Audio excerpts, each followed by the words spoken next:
En diciembre de 2018, este Boeing 787 realizó su último vuelo como avión presidencial. Voló a un aeropuerto de California, Estados Unidos, para ser puesto en venta con ayuda de la Oficina de Transparencia de la Organización de las Naciones Unidas. Por esta aeronave, en junio de 2019, un estudio de mercado identificó a más de 42 compradores potenciales de 16 países. En julio de ese mismo año, 12 de los potenciales compradores manifestaron su interés por la aeronave.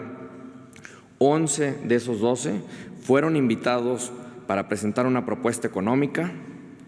6 presentaron posturas, de las cuales la oficina, repito, de las Naciones Unidas seleccionó 2 que presentaron propuestas por encima de Avalúo.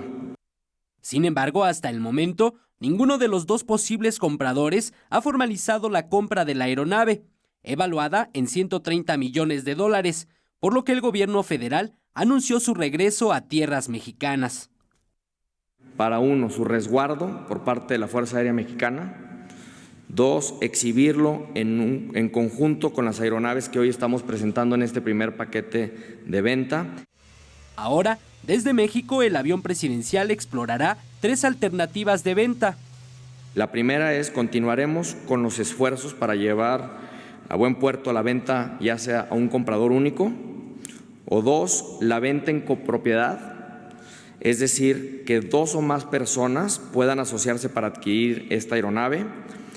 Y la tercera alternativa es considerar la renta del activo. El presidente Andrés Manuel López Obrador profundizó en la segunda alternativa. Dijo que se tiene pensado vender el avión en una modalidad compartida, es decir, dividirlo en 12 acciones a 12 empresas para que el costo sea menor para cada una de ellas. Así, se conseguiría pagar el saldo que tiene el gobierno federal con Banobras, lo que liberaría alrededor de 2.724 millones de pesos. Eric Pinto, 21 Noticias.